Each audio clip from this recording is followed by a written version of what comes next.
للذي فطر السماوات والأرض على ملة إبراهيم حنيفا وما أنا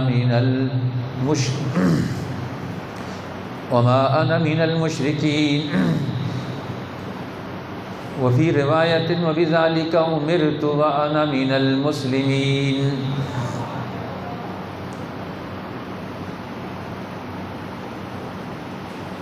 قل إن صلاتي ونسكي ومحياي ومماتي لله رب العالمين لا شريك له وبذلك أمرت وأنا من المسلمين. اللهم منك ولك عن محمد وأمته بسم الله والله أكبر ثم ذبح. رواه أحمد وأبو داود وابن ماجه والدارمي. وفي رواية لأحمد وأبي داود والترمذي ذبح بيده وقال بسم الله والله أكبر اللهم هذا عني وعمن لم يضح من أمتي أو كما قال النبي الكريم صلى الله عليه وسلم. صدق الله العظيم وصدق رسوله النبي الأمي الكريم. إن الله وملائكته يصلون على النبي يا أيها الذين آمنوا صلوا عليه وسلموا تسليما.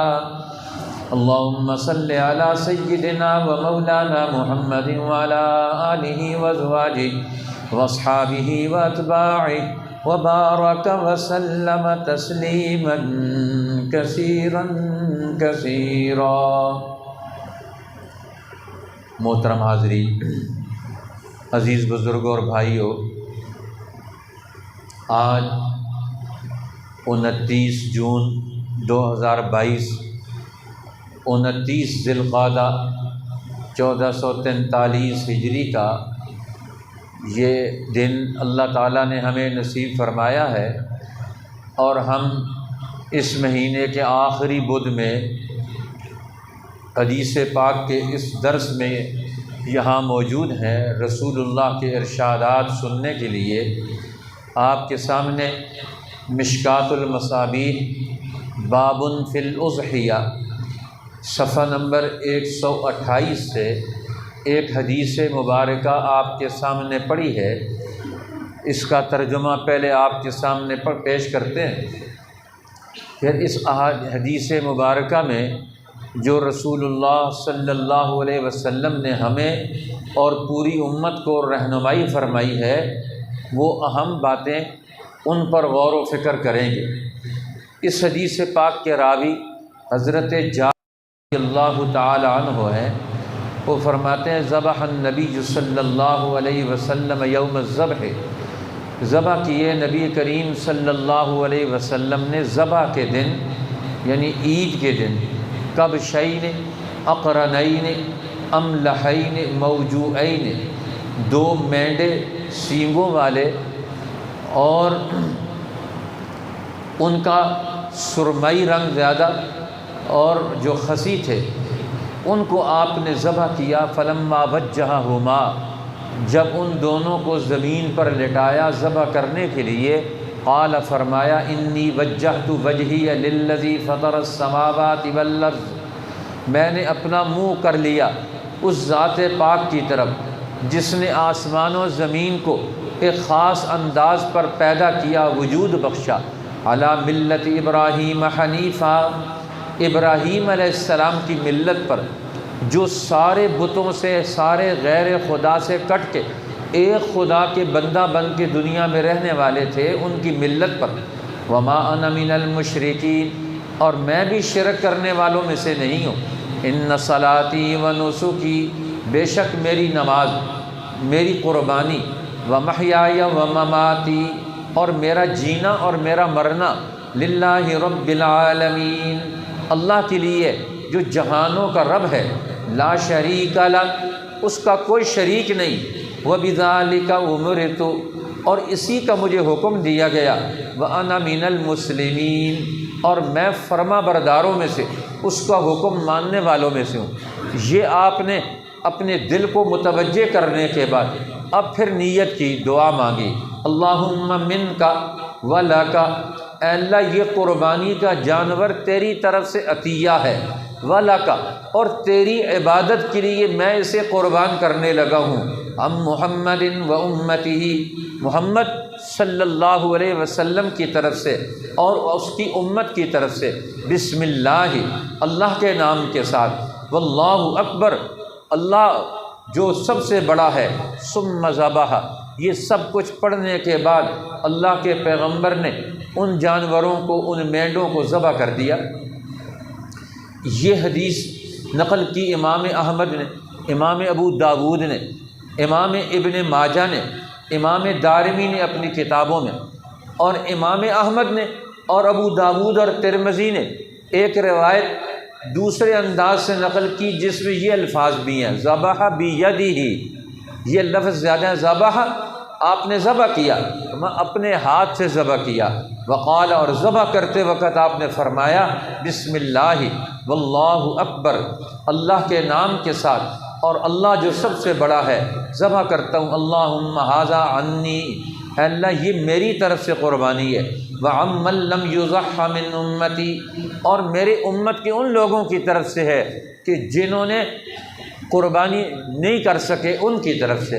ایک تیسری روایت میں یوں بھی آتا ہے، اے اللہ میں یہ قربانی کرتا ہوں اپنی امت کی ان لوگوں کی طرف سے، من شہد لک بالتوحید وشہدوا لی بالبلاغ، جنہوں نے تیری توحید کی گواہی دی اور جنہوں نے میری رسالت کی تبلیغ کی گواہی دی، میں ان سب کی طرف سے یہ قربانی کرتا ہوں۔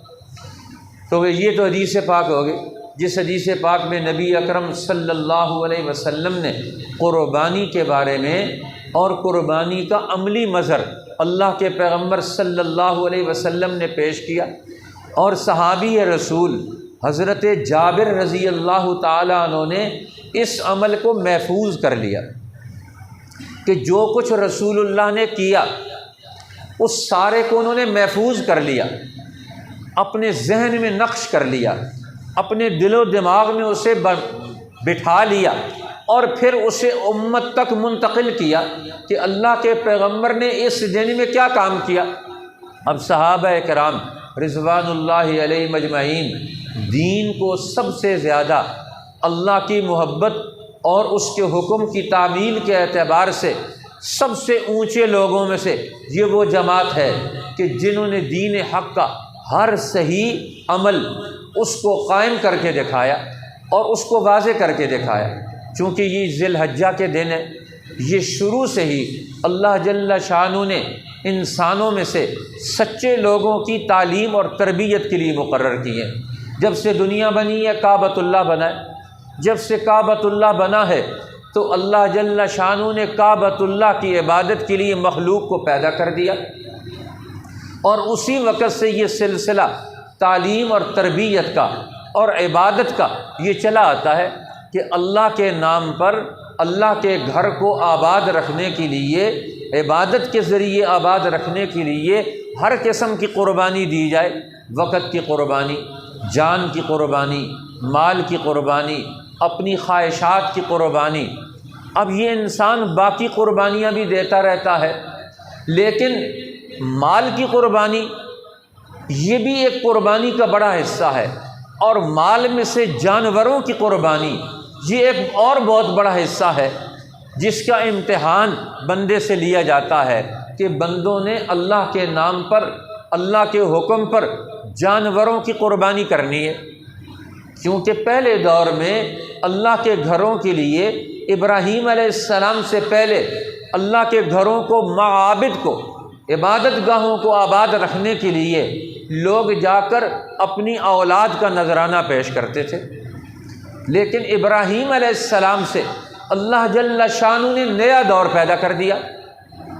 اب پچھلا دور رخصت ہو گیا، سابی دور، کہ اب نیا دور ہے، اب اللہ کے نام پر اللہ کے گھروں کے لیے قربانی کا نذرانہ اب اپنی اولاد کا نہیں ہوگا۔ ابراہیم علیہ السلام کو حکم ملا اولاد قربان کرنے کا، انہوں نے ارادہ کیا اولاد کی قربانی کا، انہوں نے عمل کیا اولاد کی قربانی کا۔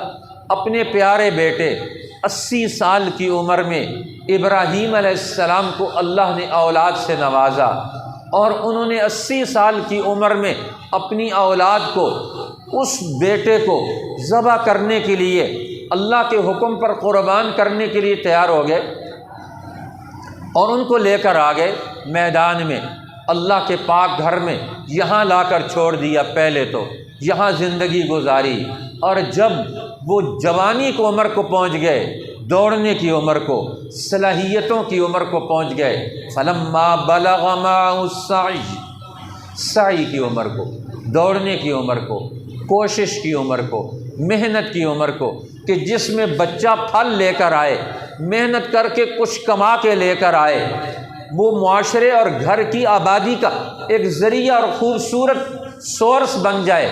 جب اس عمر کو پہنچ گئے، اب اللہ کا حکم آیا اس بچے کو میرے لیے قربان کرو۔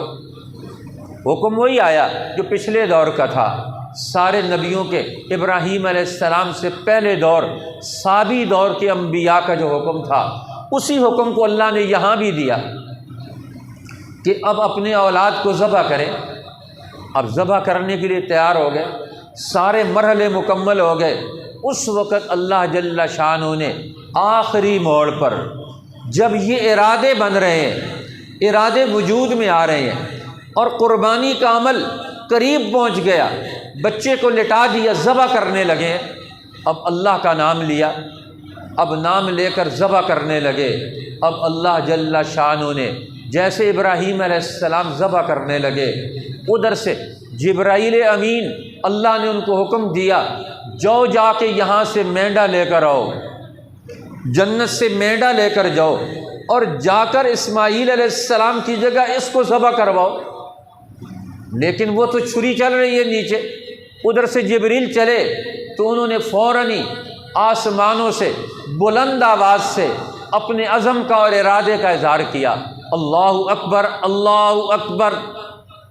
جیسے یہ آواز انہوں نے آواز کائنات میں لگائی تو عالم ملکوت کے مشاہدہ کے حامل سیدنا ابراہیم خلیل اللہ علیہ السلام کے قلب پر عالم ملکوت کا یہ پورا منظرنامہ نقش ہو گیا کہ وہاں ہلچل پیدا ہو گئی ہے، اللہ کے ملائے اعلیٰ میں ہلچل پیدا ہو گئی ہے، اور وہاں کا سب سے بڑا نمائندہ جبرائیل امین کی آواز اللہ کے نبیوں کے ہاں محسوس ہوتی ہے۔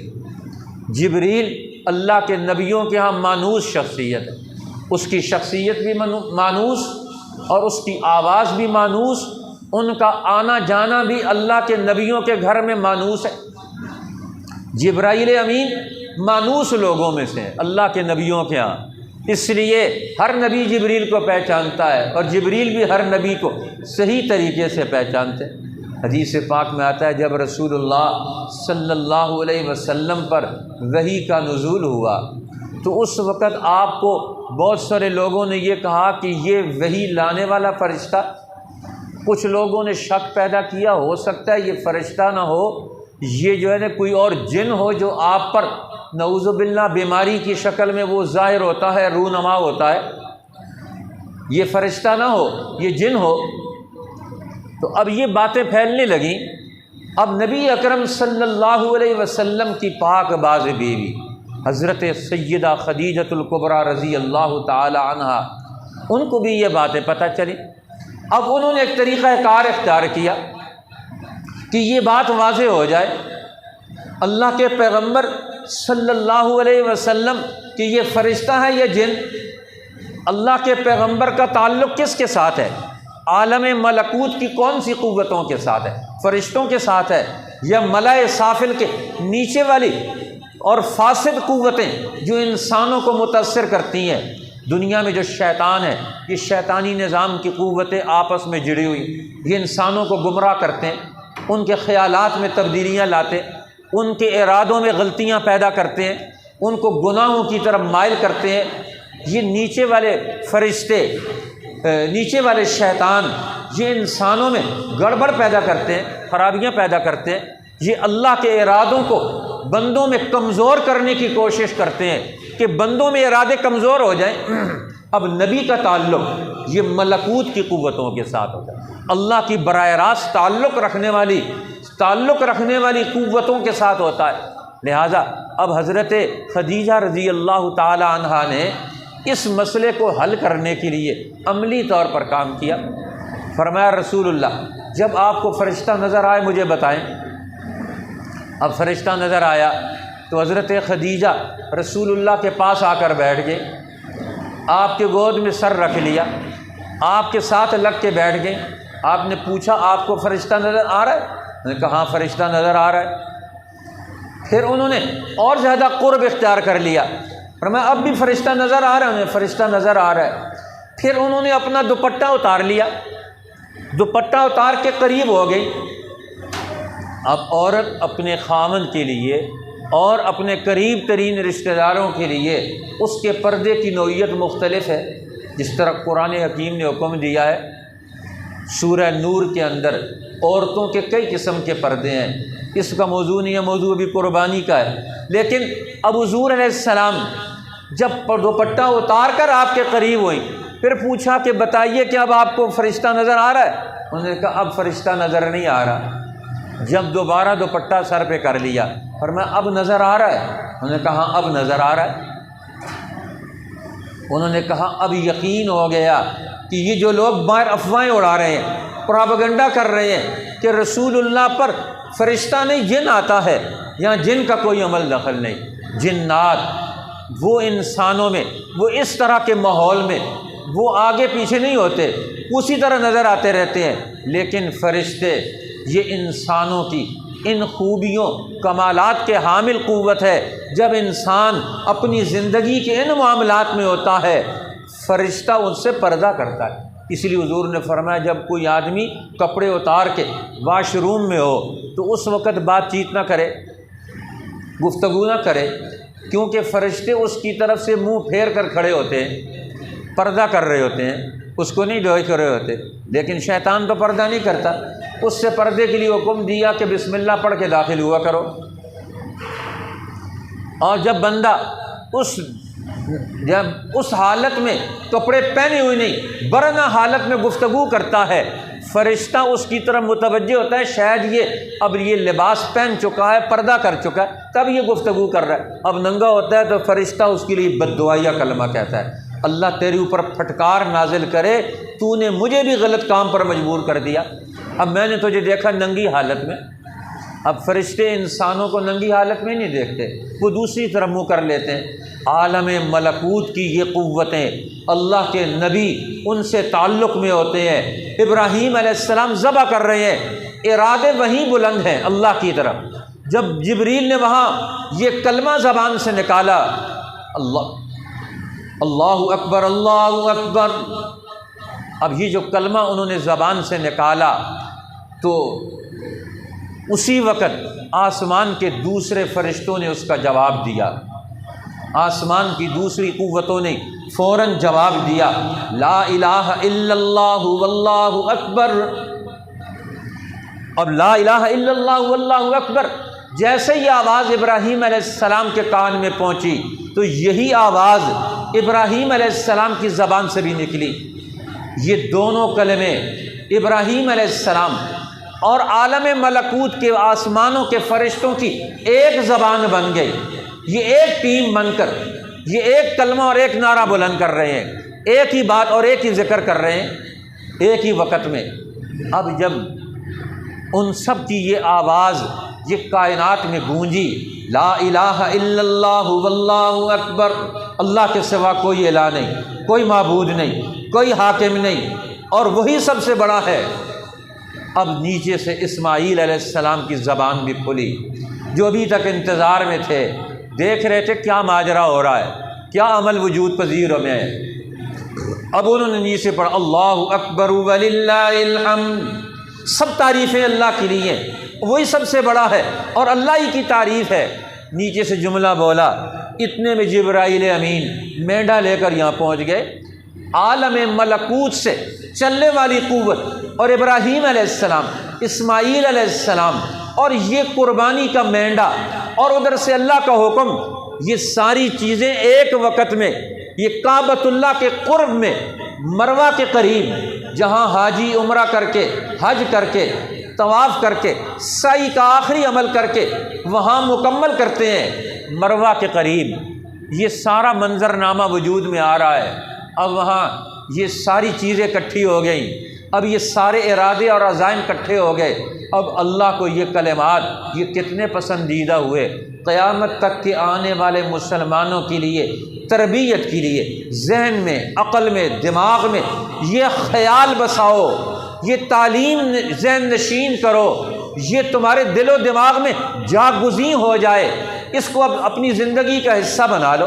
اس لیے حضرت عبداللہ بن عباس رضی اللہ تعالی عنہما وعنہم اجمعین وہ فرماتے ہیں کہ رسول اللہ صلی اللہ علیہ وسلم نے ارشاد فرمایا، ما من ایام اعظم عند اللہ ولا احب الی اللہ العمل فیہن من ایام العشر۔ فرمایا اللہ کے ہاں سب سے عظیم دن، سب سے بڑے دن اور اللہ کو سب سے پیارے اور محبوب دن کہ جن میں کوئی عمل کیا جائے وہ کون سے دن ہے؟ فرمایا ایام العشرہ، یہ ذی الحجہ کے 10 دن ہیں۔ اب یہ ذی الحجہ کے 10 دن یہ کس چیز کے ہیں؟ یہ مسلمانوں کے اپنے دل و دماغ اور اپنے ذہن کو پاک کرنے کے، اپنا عقیدہ صاف کرنے کے، اپنے نظریات کو دھونے کے، اپنے عقل اور دل کو دھونے کے دن ہیں۔ اپنے اندر کو مانجو، اپنے اندر کو ہر باطل خیال سے، ہر غیر خدا کے اثر سے اور نقص سے اپنے اندر کو پاک کرو، صاف کرو، دل کو پاک کرو۔ اب دل اور دماغ کی صفائی کس سے ہوتی ہے؟ دماغ کے اندر فکر آتی ہے، خیالات آتے ہیں، دماغ کے اندر علوم آتے ہیں۔ اب دماغ کے اندر اللہ کا فکر آئے، اللہ کا دھیان آئے، اللہ کا خیال آئے، اور دل کے اندر، انسان کے دل کے اندر کیا چیز آتی ہے؟ دل کے اندر عزم آتا ہے، عمل کا ارادہ پیدا ہوتا ہے، یہ انسان آگے بڑھتا ہے، دنیا میں جو قدم بھی اٹھاتا ہے وہ اپنے عزم سے اٹھاتا ہے، اور یہ فیصلہ دل نے کرنا ہوتا ہے۔ لہٰذا اللہ جل شانہ بندے کا دل، بندے کا دماغ اور بندے کے اعضاء اور جوارح، ان میں جو رکاوٹیں اور ان میں جو گیپ آ جاتا ہے، درمیان میں بہت ساری قوتیں حائل ہو جاتی ہیں، بہت سارے شیطان حائل ہو جاتے ہیں، بہت ساری محبتیں حائل ہو جاتی ہیں۔ اب اللہ تعالیٰ نے ان 10 دنوں کا سفر طے کروایا بندے سے، محبت الہی کا سفر، علم الہی کا سفر، اللہ کے تعلق کا سفر۔ یہ ذی الحجہ کا چاند طلوع ہو تو بندے کے دل و دماغ میں صرف ایک اللہ کا خیال آنا شروع ہو جائے، ایک اللہ کی عظمت اور جلال کا، اس کی کبریائی اور حکومت کا اور اسی کے حکم کا خیال اس کے بندوں میں، بندے کے دل میں آئے، اور پھر اس خیال کے مطابق عمل کرنا شروع کر دے۔ زبان کا استعمال، سب سے پہلے تو زبان کا استعمال کرے، زبان، دل اور دماغ یہ ایک ہو جائیں پہلے درجے میں۔ یہ 9 دن میں انسان کو یہ تربیت دلوانی ہے، اس لیے فرمایا فَأَكْثِرُوا فِيهِنَّ مِنَ التَّسْبِيحِ وَالتَّهْلِيلِ وَالتَّحْمِيدِ وَالتَّكْبِيرِ۔ حضور نے فرمایا یہ 10 دن ہیں ذی الحجہ کے، ان دنوں میں کثرت سے ذکر کرو، سبحان اللہ کہو، لا الہ الا اللہ پڑھو، الحمدللہ کہو، اللہ اکبر کہو۔ ان سب کا جامع وہ تیسرا کلمہ بنتا ہے۔ تو تیسرا کلمہ کثرت سے پڑھا جائے جس میں اللہ کی عظمت و جلال کا اظہار ہو اور اس کی کبریائی اور بڑائی ہمارے دل و دماغ میں بیٹھ جائے۔ آج پوری دنیا کے مسلمان دنیا کی ہر باطل چیز سے ڈرتے ہیں، حکمران دیکھو تو دنیا کی طاقتوں سے ڈرتے ہیں، لوگوں کو دیکھو تو دنیا میں بھوک کے خوف سے بھوک کا خوف، چیزوں کا خوف ہے۔ دنیا میں بہت سارے خوف ہیں جو ہمارے اوپر مسلط ہیں، ہر مسلمان ڈر رہا ہے، جس کو دیکھو اللہ کے غیر سے ڈر رہا ہے، ہر ایک کے اوپر خوف مسلط ہے۔ اللہ کہتے ہیں یہ سارے خوف دل و دماغ سے نکالو، اپنے دل و دماغ کو دھو ڈالو، یہ کلمات پڑھو۔ اب اللہ کے پیغمبر ابراہیم علیہ السلام، جبریل کا کلمہ اور ملائے اعلیٰ کے تمام فرشتوں کا کلمہ، ابراہیم علیہ السلام کا کلمہ، اسماعیل علیہ السلام کا کلمہ، وہ ایک ہو گیا۔ اب مسلمانوں کو بھی حکم ہوا، اس لیے یہ جو دن ہے یہ ایام تشریق، خاص طور پر 9ویں ذی الحجہ سے لے کر 13ویں ذی الحجہ کے عصر تک کے یہ ایام تشریق ہیں۔ اس میں ہر نماز کے بعد ان کلمات کو قربانی کرنے والے نہ کرنے والے سارے مسلمان دہرائیں گے۔ کچھ لوگ قربانی کریں گے، کچھ لوگ قربانی کے یہ سارے مقاصد ذہنی اور عقلی طور پر حاصل کریں گے۔ یہ تو سارے لوگ کر سکتے ہیں، تو لہٰذا پوری امت کو اللہ تعالیٰ نے قربانی کے عمل کے ذریعے سے دین کے اعلیٰ ذہن کے ساتھ جوڑ دیا۔ اب اللہ کے پیغمبر صلی اللہ علیہ وسلم نے اب یہاں سے دماغ سے سفر شروع ہوا، دل سے سفر شروع ہوا اور پھر اعضاء اور جوارح تک پہنچا۔ اب انسان نے 10ویں ذی الحجہ کو آ کر فیصلہ کر لیا، سارا عمل، سارا مال، جان، اپنی اولاد، ساری چیزوں کو اکٹھا کر کے ایک ارادہ کر رہا ہے بندہ، جس کو اللہ کے پیغمبر کا عمل حضرت جابر رضی اللہ تعالیٰ عنہ ہمارے سامنے پیش کرتے ہیں۔ ذبح النبی صلی اللہ علیہ وسلم یوم الذبح کبشین، رسول اللہ نے ذبح کے دن 2 مینڈے ذبح کیے۔ اب معلوم ہوا کہ جو ذبح کے دن ہیں انہی دنوں میں یہ 2 مینڈے ذبح کیے جاتے ہیں۔ قربانی کے دن مقرر ہے 10ویں ذی الحجہ، 11ویں ذی الحجہ اور 12ویں ذی الحجہ سورج غروب ہونے سے پہلے پہلے تک یہ قربانی کرنی ہے۔ یہ 3 دن سہولت کے لیے اللہ تعالیٰ نے دے دیے اس امت کو قربانی کرنے کے لیے۔ اب قربانی رسول اللہ نے مینڈوں کی کیونکہ ابراہیم علیہ السلام نے مینڈے کی قربانی کی، لہٰذا اب قربانی کے عمل میں اس کو وسعت بھی دی اور سہولت بھی دی۔ رسول اللہ نے آ کر اس کے اندر پورا میکانزم، عملی طریقہ کار اس کا پوری امت کے لیے، قیامت تک کے آنے والے لوگوں کے لیے وضع کر دیا۔ اب آپ کی آمد سے پہلے قربانی کا یہ عمل کیا ہوتا تھا؟ قربانی کرنے کے بعد گوشت کو رکھ دیا جاتا، آگ آتی اور آ کر کھا جاتی تھی۔ اب اسلام دین فطرت ہے، قیامت تک اس دین نے رہنا ہے۔ اب اس دین میں آگ آ کر قربانی کو کھا جائے تو اللہ تعالیٰ نے اس عمل کو بدل دیا۔ ہمیں نہیں، اب آگ آ کر نہیں قربانی کے گوشت کو کھائے گی، اب یہ بندہ خود اللہ کے بندوں کو کھلائے گا۔ اب یہ بندہ قربانی کرنے والا خود یہ اپنی قربانی کا گوشت خود بھی کھائے گا اور دوسروں کو بھی کھلائے گا۔ اب یہ خود قربانی کا گوشت پوری امت کو منتقل کرے گا۔ اس لیے رسول اللہ نے فرمایا یہ قربانی کے دن کیا ہیں؟ یہ قربانی کے دن، ایک صحابی نے پوچھا یا رسول اللہ ان دنوں میں روزہ رکھنا چاہتا ہوں، دوسرا عمل کرنا چاہتا ہوں عبادت کا۔ فرمایا نہیں، ہر عبادت کے لیے اپنے خاص دن ہے۔ روزے کے لیے رمضان ہے، روزے کے لیے ذی الحجہ کے 9 دن ہیں۔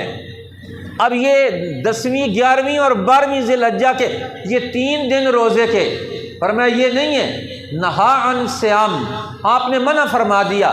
فرمایا انہا ایام اکل و شرب، یہ تو مہمانی کے دن ہے اللہ کی طرف سے، یہ تو کھانے پینے کے دن ہے۔ ایک حدیث میں فرمایا ایام اکل و شرب و بعال، اپنی بیویوں کے حقوق ادا کرنے کے دن ہے، کھاؤ پیو اور اپنے گھر والوں کے حقوق ادا کرو۔ ان دنوں میں روزہ مت رکھو، روزہ رکھنے سے منع کر دیا۔ قربانی کا گوشت، اس قربانی کو ذبح کرنے کے بعد امت کے غریبوں تک پہنچاؤ، ان کے مسائل حل کرو۔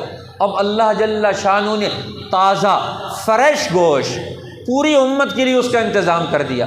سارے سال جو آدمی گوشت نہ کھا سکے وہ ان دنوں میں 3 دنوں میں ان کے لیے گوشت کا انتظام کیا جائے، ان کو گوشت کھلایا جائے۔ اب ہمارے مالدار لوگ قربانی کرنے کے بعد اب فریج کہتے ہیں ہو گئے، لہٰذا اب قربانی کرنے کے بعد اب اپنے گھر میں گوشت جمع کر لینا ہے۔ اللہ تعالیٰ نے جب قربانی کر لی فرمایا فاذکروا اسم اللہ علیہا صواف، اللہ کا نام لو ان قربانی کے جانوروں پر، صفے باندھ کر، کتاریں باندھ کر، کتار میں ان کو لگاؤ اور تم قربانی کرو میدان عیدگاہ میں، وہیں قربانی کرو۔ فَإِذَا وَجَبَتْ جُنُوبُهَا، جب ان کے پہلو ٹھنڈے ہو جائیں، فَكُلُوا مِنْهَا، اب اللہ نے فرمایا اس میں سے کچھ کھاؤ۔ یہاں علماء بھی بیٹھے ہوئے ہیں، یہ من جو ہوتا ہے یہ تبعیض کے لیے ہوتا ہے، بعض جز بیان کرنے کے لیے، کچھ حصہ جز یہ تم کھاؤ، یہ نہیں فرمایا اللہ تعالیٰ نے فَكُلُوهَا سارے کا سارا کھا جاؤ۔ اگر سارا کھا جائے تو اس کے لیے ممانعت نہیں ہے، لیکن پسندیدہ نہیں ہے یہ عمل پسندیدہ نہیں ہے۔ قربانی کرنے کے بعد پوری امت کے لوگوں میں سے جہاں تک آپ پہنچا سکتے ہیں ان کو کھلائیں، اس لیے فرمایا فَكُلُوا مِنْهَا، اس میں سے خود کچھ کھاؤ، وَأَطْعِمُوا الْقَانِعَ وَالْمُعْتَرَّ، اور ان کو کھلاؤ۔ القانع، سب سے پہلے اس کا تذکرہ کیا جو اپنے گھر میں بیٹھا ہوا قناعت کر کے تمہارے گھر میں مانگنے کے لیے نہیں آیا، وہ سفید پوش ہے، قربانی نہیں کی، اور گھر میں بیٹھا ہوا ہے، آیا نہیں تمہارے پاس شرم کی وجہ سے، ان کو تلاش کر کے ان کے گھر تک خود گوشت پہنچاؤ۔ اور فرمایا والمعتر، اور جو مجبور ہو کر تمہارے دروازے پر آ گیا اس کو بھی گوشت کھلاؤ۔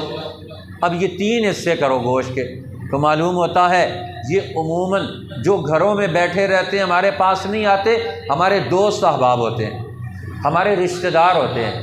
رشتہ دار وہ چونکہ شریک ہوتے ہیں، وہ مانگنے کے لیے نہیں آتے۔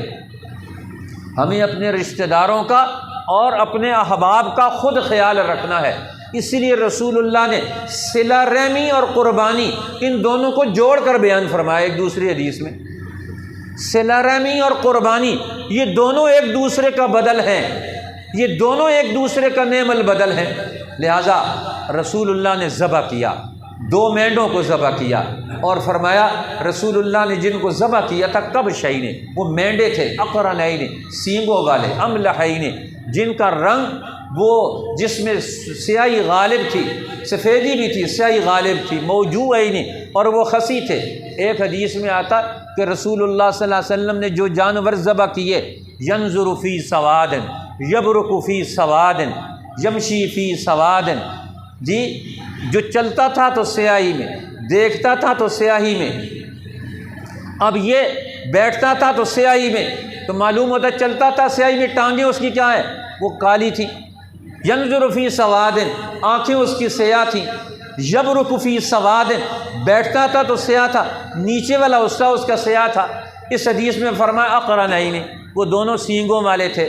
تو گویا خوبصورت جانور اس کو منتخب کرنا چاہیے۔ حدیث پاک میں آتا ہے سفر میں قربانی واجب نہیں ہوتی، لیکن صحابہ اکرام میں شوق تھا، وہ اللہ کے پیغمبر سفر میں ہے۔ اب صحابہ اکرام کی ایک جماعت اکٹھی ہو گئی، انہوں نے اکٹھے ہو کر ارادہ کیا کہ قربانی کے دن ہیں، ہم سفر میں ہیں، قربانی کر لینی چاہیے۔ انہوں نے کہا چلو قربانی کرو۔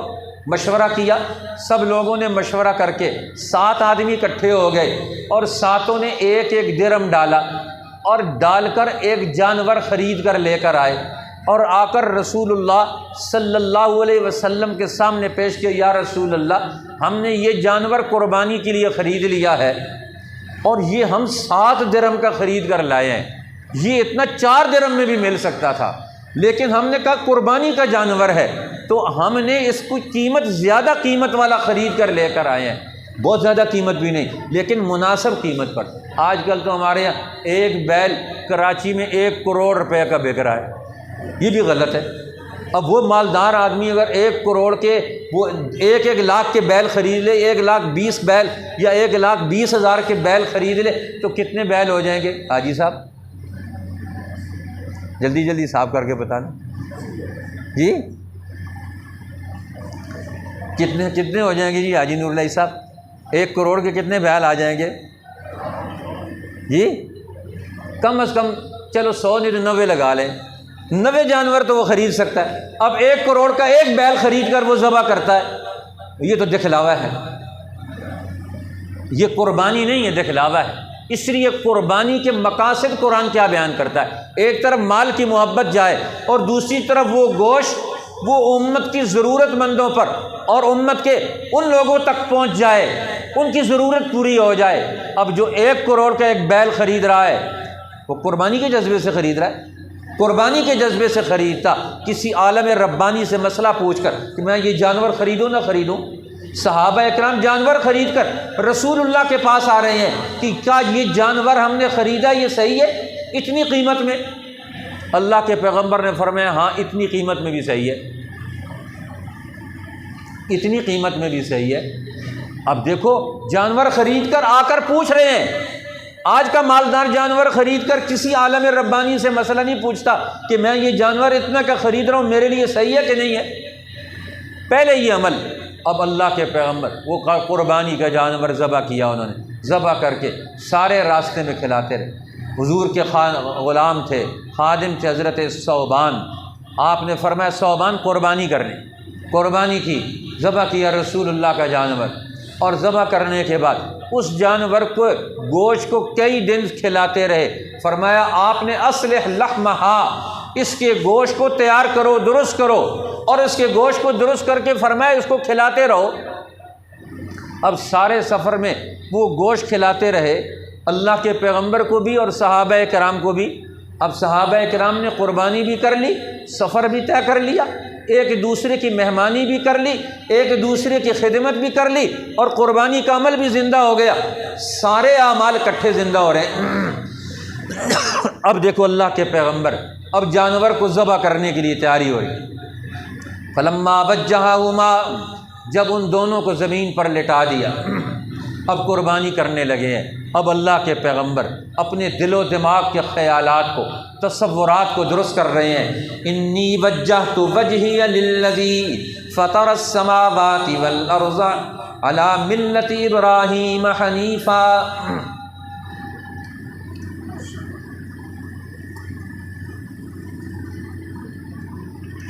اے اللہ میں نے اپنا منہ کر لیا، اپنی توجہ کر لی اس ذات کی طرف جس نے آسمان و زمین کو ایک خاص انداز سے پیدا کیا۔ ابراہیم علیہ السلام کی ملت پر میں نے منہ کر لیا، میں نے اپنے آپ کو ابراہیم علیہ السلام کی ملت کے اصولوں کا تابع بنا لیا۔ اب قربانی نہیں کر رہے، صرف قربانی میں اس نیت کا اظہار ہے کہ ہم انبیاء علیہ السلام کے اصولوں پر چلیں گے۔ اب قربانی کرنے والا قربانی سے پہلے یہ نیت کرے کہ میرے پیغمبر جو مجھے اصول زندگی دے کر گئے ہیں کہ میں نے یہ قربانی اس بات کی عملی شہادت ہے کہ میں اللہ کے نبی کے اصولوں پر اب زندگی گزاروں گا۔ رسول اللہ قربانی کر رہے ہیں، کہہ رہے ہیں ملت ابراہیم، ابراہیم علیہ السلام کے اصولوں پر میں نے اپنی زندگی کا ہر کام، اس کا رخ میں نے ان اصولوں کی طرف کر لیا۔ آج ہم قربانی کرنے کے بعد اصول کس کے اختیار کرتے ہیں؟ شیطانوں کے، یہود و نصارہ کے، کفار کے اور باطل قوتوں کے۔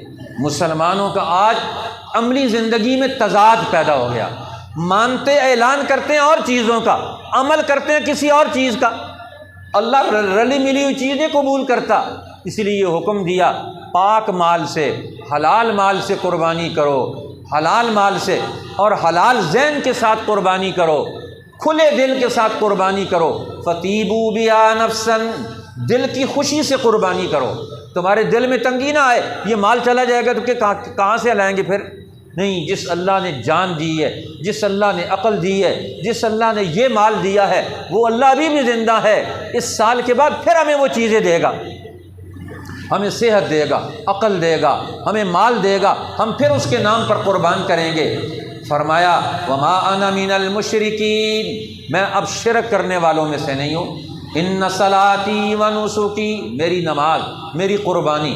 اب قربانی کے جانور کے لیے نسک کا لفظ استعمال کیا جاتا ہے۔ حضور نے فرمایا ایک آدمی نے جانور ذبح کر لیا عید کی نماز سے پہلے، فرمایا عید کی نماز سے پہلے جس نے جانور شہر میں رہتے ہوئے ذبح کر لیا، فرمایا یہ ذبحن، یہ جانور ہے، شال لحم و شاتن، یہ بکری کا گوشت ہے، یہ حلال ہے، یہ کھا سکتا ہے، لیکن قربانی نہیں ہے، نسک نہیں ہے۔ قربانی اور نسک کب بنے گا؟ جب اللہ کے نبی کے طریقے پر عید کی نماز کے بعد قربانی کرے گا، اب یہ قربانی کا جانور ہوگا، یہ قربانی کا گوشت بنے گا۔ اس قربانی کے گوشت سے اس کی زندگی میں کیا تبدیلیاں آئیں گی؟ اب یہ بھی ضروری ہے۔ فرمایا میرا جینا، میرا مرنا سب کچھ اللہ کے لیے جو جہانوں کا رب ہے، جس کا کوئی شریک نہیں۔ وَبِذَالِكَ أُمِرْتُ وَأَنَا مِنَ الْمُسْلِمِينَ، قربانی کرنے کے ساتھ اعلان کیا ہو رہا ہے؟ اے اللہ قربانی میں بھی تیرا حکم پورا کر رہا ہوں، اور قربانی کے بعد بھی زندگی کے ہر لمحے میں تیرا حکم مانوں گا، تیرا فرما بردار بندہ بن کے رہوں گا، کسی شیطان کو اپنی زندگی میں اور اپنے کسی عمل میں داخل نہیں ہونے دوں گا۔ پھر اس کے بعد اللہ کے پیغمبر نے یہ پڑھا اللہم منک، اے اللہ یہ قربانی کا جانور تیرا دیا ہوا عطیہ ہے، یہ تیرا دیا ہوا مال ہے، تیری عطا ہے، وَلَکَ، اور تیرے لیے ہم قربان کر رہے ہیں۔ یہاں سے پتہ چلا یہ سب چیزیں اللہ کی عطا ہیں، ہمارے پاس اللہ کی گفٹ ہے۔ اور دوسری چیز یہ پتہ چلی وَلَکَ، قربانی کا عمل یہ عبادت ہے، اور عبادت اللہ کے سوا کسی اور کے لیے نہیں ہو سکتی۔ فَصَلِّ لِرَبِّكَ وَانْحَرْ، اور نماز پڑھ اپنے رب کے لیے، اور قربانی کر اپنے رب کے لیے، قربانی بھی رب کے لیے۔ تو فرمایا اللہم منک ولک، اے اللہ یہ تیری طرف سے ہے اور تیرے لیے قربانی کر رہے ہیں۔ اور کس کی طرف سے کر رہے ہیں؟ ہم محمد صلی اللہ علیہ وسلم کی طرف سے، وَأُمَّتِهِ، اور آپ کی امت کی طرف سے۔ دو مینڈے کیے۔ یہاں سے پتہ چلا کہ ایک آدمی اس کو اپنی طرف سے قربانی کرنی ہے، جو صاحب نصاب ہے، صاحب مال ہے، جس کو قربانی کے 3 دنوں میں کسی دن اتنا مال مل جائے جو صاحب نصاب بن جاتا ہے، اس پر قربانی واجب ہو جاتی ہے۔ قربانی کا جانور لے کر خریدے مسلمان، اس پر قربانی کرنا، جو صاحب نصاب ہو اس پر قربانی کرنا واجب ہے، لیکن اگر سفر میں ہے تو پھر واجب نہیں، کر لے تو قربانی کا ثواب بہت بڑا ہے۔ اسی طرح جو نابالغ بچے ہیں ان کے بارے میں فقہا کا اختلاف ہے کہ ان پر قربانی ہے کہ نہیں ہے، لیکن بہت سارے فقہا کہتے ہیں کہ نابالغ کی طرف سے بھی قربانی کی جائے، اور اس کا جو گوشت ہے وہ اس کو کھلایا جائے، اس کی مرضی پر خرچ کیا جائے۔ اسی طریقے سے اب یہ قربانی، وہ عورتیں جن کے پاس 7.5 تولے زیور موجود ہوتا ہے، ان پر بھی قربانی واجب ہو جاتی ہے، کیونکہ وہ صاحب نصاب ہو جاتی ہیں۔ 7.5 تولے زیور موجود ہو تو انہیں پورے سال قربانی کے لیے پیسے جمع کرنے چاہیے تاکہ آخری دنوں میں قربانی کر سکے، وہ گناہ کی اس حد تک نہ پہنچ جائیں کہ وہ گناہ گار قرار پائیں۔ اس لیے قربانی کرنا امت کے ان لوگوں کی طرف سے ہے جو صاحب نصاب ہیں، اور صاحب نصاب نہ ہو قربانی کر لے تو یہ پھر بھی قربانی اللہ کے یہاں قبول ہوتی ہے، اس کا بہت بڑا اجر و ثواب ہے، لیکن مالدار اور فقیر کی قربانی میں فرق ضرور ہے۔ اس طرح علماء نے ایک مسئلہ لکھا ہے، ایک غریب آدمی ہے جس پر قربانی واجب نہیں، اب قربانی کا جانور وہ خرید کے لے آیا، اب نیت کر لی تو اس کا وہ جانور قربانی کے لیے متعین ہو گیا۔ اب اگر کسی وجہ سے وہ جانور بھاگ گیا، گم ہو گیا، بیمار ہو گیا، وہ مر گیا، تو اب اس پر قربانی کرنا پھر واجب ہے۔ وہ نئی قربانی کا جانور قرضہ لے کر خریدے، جس طرح مرضی خریدے، دوبارہ قربانی کرے گا۔ اگر وہ دوسرا جانور مل جائے، اس نے اس نئے جانور کی قربانی کر دی، تو فرمایا اب پھر اس جانور، دونوں جانوروں کی قربانی کرے گا۔ لیکن اگر کوئی مالدار آدمی اس نے جانور خریدا تو اس پر قربانی واجب تھی، لہٰذا قربانی کا جانور متعین نہ ہوا، لہٰذا اب اس نے قربانی کا جانور، وہ گم ہو گیا، نیا قربانی کا جانور لے آیا، وہ اس نے ذبح کر دیا، دوسرا مل گیا، اس کو ذبح کرنا اس پر واجب نہیں ہے۔ اس لیے تھوڑا سا فرق بھی ہے قربانی کے جانور میں نیت کے اعتبار سے۔ جب ہم نیت کر لیتے ہیں تو اپنے اوپر لازم کر لیتے ہیں، جب لازم اور واجب ہو گئی تو اب اس کا کرنا ضروری ہو گیا۔ شریعت نے اس پر واجب نہیں کیا تھا، لیکن یہ کر لے تو بڑے اجر اور ثواب کا کام ہے۔ اس لیے حضرت علی رضی اللہ تعالیٰ عنہ نے فرمایا، انہوں نے بھی 2 جانور ذبح کرتے تھے۔ انہوں نے کہا کیوں ذبح کرتے ہیں؟ فرمایا اوصانی خلیلی، مجھے میرے دوست، میرے محبوب حضرت محمد صلی اللہ علیہ وسلم نے حکم دیا میری طرف سے بھی قربانی کیا کرو، تو لہٰذا اپنے جانے والے لوگوں کی طرف سے بھی قربانی کی جا سکتی ہے۔ اسی طرح غریب لوگوں کی طرف سے اگر مالدار لوگ قربانی کریں، اب رسول اللہ اپنے امت کے سب غریبوں کی طرف سے ایک قربانی کر رہے ہیں۔ اللہ کے پیغمبر ھذا عنی وعمن لم یضح من امتی، یہ قربانی کا ایک جانور تو میری طرف سے ہے، اور یہ دوسرا جانور میری امت کے ان لوگوں کی طرف سے ہے جو قربانی نہیں کر سکے۔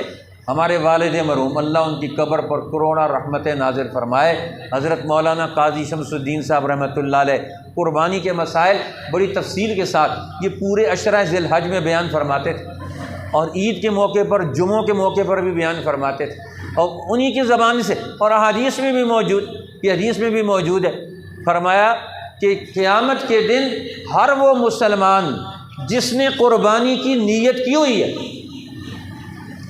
اس کے، اور زندگی میں اس کو پیسے نہیں ملے قربانی کر سکے، ایک قربانی کا ثواب اس کے نامہ اعمال میں لکھا ہوا ہوگا جو اللہ کے پیغمبر نے اپنی امت کے غریبوں کی طرف سے کی ہوگی۔ سبحان اللہ، اللہ کے پیغمبر اپنی امت کے غریبوں کو کسی حال میں بھی وہ نظر انداز نہیں ہونے دیتے، ان کو اپنی آنکھوں سے اوجھل نہیں ہونے دیتے۔ علماء فرماتے ہیں اگر مالدار لوگ امت کے غریبوں کی طرف سے بھی قربانی کریں، یہ بھی رسول اللہ کی سنت ہے۔ اور پھر ہمارے حکمران حضرت عمر، رسول اللہ خود قربانی کے دنوں میں باہر سے ریوڑ منگوا کر، جو لوگ خود قربانی کے جانور نہیں خرید سکتے تھے ان میں جانور خود تقسیم کیا کرتے تھے، کہ جانور تقسیم کر دیتے قربانی کریں۔ اب ایک صحابی کو رسول اللہ نے لگایا کہ جانور تقسیم کرو، سارے جانور انہوں نے تقسیم کر دیے، ایک چھوٹا بچہ بچ گیا، 6 مہینے کے قریب کا مینڈا بچ گیا۔ وہ آ کر عرض کرنے لگے یا رسول اللہ میں بچ گیا اور یہ چھوٹا سا بچہ بچ گیا، اب کیا حکم ہے؟ آپ نے حکم دیا تھا ریوڑ آیا جا کر تقسیم کر دو، سارا تو میں نے تقسیم کر دیا ہے، اب یہ بچ گیا اور میں بچ گیا ہوں، اب کیا حکم ہے؟ آپ نے فرمایا کہ صرف تیرے لیے جائز ہے کہ اس عمر میں تو جانور کی قربانی کر لے، ساروں کے لیے جائز نہیں ہے۔ جا اس جانور کی قربانی کرے گا، تو نے دوسروں کی قربانیوں کے انتظام کرنے میں مدد کی، جا تیری طرف سے اس قربانی کی اسپیشل تجھے اجازت دی جاتی ہے کہ اب جا کر اس بچے کی قربانی بھی کر لے۔ اب ویسے تو مینڈا اور دمبا اور بکرا یا بکری سال کی ہو تو قربانی ہوتی ہے، اور مینڈا دمبا جو ہوتا ہے، اور اگر 6 مہینے کا اتنا موٹا تازہ ہو جس کو جزا کہا جاتا ہے، اگر وہ اتنا موٹا تازہ ہو کہ سال والوں میں چھوڑا جائے پتہ نہ چلے پھر بھی قربانی ہو سکتی ہے، اگر کوئی اور جانور نہ ہو اس کی قربانی ہو سکتی ہے، لیکن رسول اللہ نے اس کے لیے اسپیشل اجازت دے دی کہ تو نے نظام کیا۔ حضرت عمر رضی اللہ تعالیٰ عنہ، ان کے پاس ایک اونٹنی تھی اور لوگ ان کی بڑی قیمت دیتے تھے، دیناروں میں قیمت دیتے تھے، آپ یہ قیمت لے لیں یہ اونٹنی ہمیں بیچ دیں۔ فرمایا نہیں بیچتا۔ اب قربانی کے دن اس اونٹنی کو ذبح کیا، انہوں نے کہا آپ اس کی جگہ کوئی اونٹنی ذبح کر دیتے، یہ ہمیں دے دیتے۔ فرمایا پیسہ لینا تو کوئی کمال نہیں، قیمتی چیز جو مجھے پسند تھی میں نے اپنی پسند والی چیز آج اللہ کے نام پر قربان کی ہے۔ اب یہ اپنا اپنا ذوق ہے، اپنی اپنی انسان کی خصوصیات ہیں، اپنے اپنے کمالات ہیں۔ ہر دور میں صحابہ کرام نے بھی، اولیاء اللہ نے، تابعین نے، ائمہ نے، بزرگان دین نے ہر دور میں قربانیوں کا اہتمام کیا۔ اب چونکہ ہمارا مجبوریوں کا دور ہے، کوئی انتظام نہیں، کھانے پینے کا، جانور رکھنے کا صلاحیت بھی نہیں، تجربہ بھی نہیں، اور دشمن کے حملے بھی بہت زیادہ ہیں، ہر آنے والے دن میں نئی بیماریاں بندوں کے لیے بھی جانوروں کے لیے بھی چھوڑ دی جاتی، اب لوگ پریشان رہیں۔ بہرحال یہ مجبوریوں کا دور ہے، اللہ اس مجبوریوں کے دور سے ہمیں نکلنے کی توفیق عطا فرما دے، امت دین کے اصلی دور کی طرف آئے جب سہولت کے ساتھ ہم دین پر عمل کر سکیں۔ اب ہمارے بزرگوں میں تو اپنا معمول دارالعلوم دیوبند کے صدر المدرسین شیخ الحدیث حضرت مولانا شیخ مولانا محمود حسن دیوبندی رحمۃ اللہ علیہ 48 سال جنہوں نے دارالعلوم دیوبند میں قال اللہ قال الرسول کا درس دیا، اور عمر کے آخری حصے میں ہندوستان کی آزادی کے لیے تحریک ریشمی رومال میں قید ہو گئے، وہاں قید ہو گئے مالٹا کی جیل میں۔ انگریزوں کا دور ہے، اب مالٹا کا جزیرہ ہے، ہر طرف سے کٹا ہوا ہے، انگریزوں کا وہاں قانون ہے، اور وہاں کوئی آدمی خود اکیلے جانور ذبح نہیں کر سکتا۔ قربانی کے دن آئے، یہ عزم اور ارادے کی بات ہوتی، انہوں نے کہا قربانی کرنی ہے، شاگرد ساتھ تھے، انہوں نے کہا حضرت یہاں تو قانوناً پابندی ہے، قربانی نہیں کی جا سکتی، قربانی نہیں کی جا سکتی، قانوناً پابندی ہے، خود بھی نہیں قربانی کر سکتے، لہذا یہاں کیسے ہوگی؟ فرمایا نہیں ہم نے قربانی کرنی ہے۔ انسان کا کام ہے ارادہ کرنا، عزائم بلند ہونے چاہیے۔ قربانی نام ہی اسی کا ہے، اپنا حوصلہ بلند رکھیں، ہر چیز پر حاوی ہو جائے آپ کا ارادہ، اسی کا نام تو قربانی ہے کہ اللہ کے سوا کسی اور کا حکم نہیں ماننا۔ فرمایا قربانی کرنی ہے۔ اب انتظامات کرنے شروع کر دیے گئے، لوگوں سے رابطے کیے گئے، حکمرانوں سے رابطے کیے گئے، انہوں نے کہا ٹھیک ہے آپ انتظام کر لیں، آپ کو اجازت دی جاتی ہے، اسپیشل اجازت دی جاتی ہے۔ قانون بدلوا دیا، انسان کے ارادے جہاں ارادے بن جاتے ہیں وہاں عمل بھی وجود میں آ جاتا ہے، راستے بھی اللہ پیدا کر دیتے ہیں۔ آج مسلمان ڈلم الیقین ہے، پہلے لوگ ہوتے تھے علم الیقین والے، حق الیقین والے، اب سارے مسلمان ہو گیا ٹلم الیقین والے، کہتے ہیں کام ہو گیا ٹھیک ہے، نہ وہ پھر بھی ٹھیک ہے۔ یہ وہ لوگ تھے، نہیں کام ہوگا، جو اللہ کا حکم ہے وہ پورا ہونا چاہیے، پورا عزم اور ارادہ قائم ہونا چاہیے، اپنے دین کا ارادہ قائم رکھیں۔ آج مسلمان اپنے دین پر عمل کا ارادہ ہی نہیں رکھتا، آج مسلمان ارادے سے محروم ہے، عمل تو بڑی دور کی بات ہے۔ آج ہمارا ارادہ ہی نہیں، 100% دین پر عمل کرنے کا ہم ارادہ کیا، آج تک کیوں نہیں ارادہ کرتے؟ ہم قربانی کے دن یہ یاد دلاتے ہیں پورے دین پر عمل کرنے کا ارادہ کرو۔ یہ انبیاء علیہ السلام ہے، ماں باپ رکاوٹ نہ بنے، اولاد رکاوٹ نہ بنے، کوئی قانون رکاوٹ نہ بنے، کوئی طاقت رکاوٹ نہ بنے، ہر قانون، ہر طاقت، ہر رکاوٹ، ہر دیوار کو عبور کرتے ہوئے آگے بڑھ جاؤ۔ قربانی تو نام ہی اسی چیز کا ہے۔ آج پوری امت اس عزم کے ساتھ جو ابراہیمی عزم تھا، جو اسماعیلی عزم تھا، جو محمد الرسول اللہ کا عزم تھا، جو صحابہ کا عزم تھا، جو اولیاء اللہ تابعین کا عزم اور ارادہ تھا، قربانی کے عمل سے دین کے ہر حکم کو زندہ کرنا ہے۔ اب وہ قربانی کے دنوں میں مہنگا ملا جانور اور خود لا کر جیل کے اندر حضرت شیخ الہند نے خود ذبح کیا، جو رسول اللہ نے فرمایا ذبح بنفسہ، اپنے ہاتھ سے ذبح کیا۔ اب یہ بھی کتنا عزم ہے، کتنا بلند ہمت ارادے کی بات ہے۔ اللہ جل شانہ ہمیں بھی یہ ارادے نصیب فرمائے۔ قربانی کے بہت سارے اور بھی مسائل ہیں، جن لوگوں نے قربانی کرنی ہو وہ قربانی کا تعین کریں۔ یہ نہیں کہ ہمارے گھر کی طرف سے ایک قربانی ہے، گھر کی طرف سے نہیں، فرد کی طرف سے قربانی ہوتی ہے۔ جو قربانی کر رہا ہے یہ ہمارے گھر میں فلاں آدمی کی طرف سے، اسی طرح جو کمانے والا ہے سب سے پہلے وہ خود قربانی کرے، اس کے بعد اس کے پاس گنجائش ہے تو دوسرے لوگوں کی طرف سے کرے۔ اسی طرح نفلی قربانی وہ اپنے فوت شدہ لوگوں کی طرف سے کی جا سکتی ہے۔ اسی طرح ایک قربانی کے ثواب میں بہت سارے لوگوں کو بھی شامل کیا جا سکتا ہے۔ اللہ جل شانہ ہمیں ان دنوں کی بھی قدر عطا فرمائے۔ یہ جو ذی الحجہ کے 10 دن ہیں، حضور نے فرمایا ان راتوں میں قیام لیلۃ القدر کے برابر اجر و ثواب رکھتا ہے، اور فرمایا ان دنوں میں روزہ رکھنا 1 سال کے روزوں کے برابر اجر و ثواب رکھتا ہے۔ یہ روحانی ترقی کے دن ہیں، اللہ کی طرف سے بندوں کی طرف پوری رحمتیں متوجہ ہوتی ہیں، اور ہم بھی متوجہ ہو جائیں ان اعمال کے ذریعے، ذکر کے ذریعے، تسبیح کے ذریعے، استغفار کے ذریعے، تاکہ ہم اپنے گناہوں پر ندامت کے آنسو بہا کر نئے سرے سے اپنے ایمان کو تازہ کر لیں۔ اللہ جل شانہ ہمیں پوری امت کو انبیاء علیہ السلام کے ارادوں، ان کے علوم و افکار، ان کے اخلاق اور ان کی سنتوں کے ساتھ سچی نسبتیں نصیب فرمائے، اور ہمیں ان پورے اعمال کو قربانی کی بنیاد پر پورے عمل کو اور قربانی کے سارے اخلاق کو اختیار کرنے کی توفیق عطا فرمائے۔ وآخر دعوانا الحمد للہ رب العالمین۔